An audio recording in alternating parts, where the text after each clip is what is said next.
ಹಸುರಿನ ಬನಸಿರಿಗೆ ಒಲಿದು ಸೌಂದರ್ಯ ಸರಸ್ವತಿ ಧರೆಗಿಳಿದು ಆಹಾ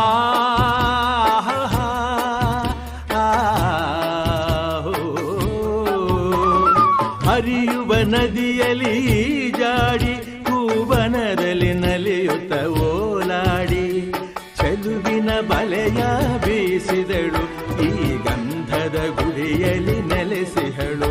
ಇದು ಯಾರ ತಪಸ್ಸಿನ ಫಲವೋ, ಈ ಗಂಗಳು ಮಾಡಿದ ಪುಣ್ಯವೋ,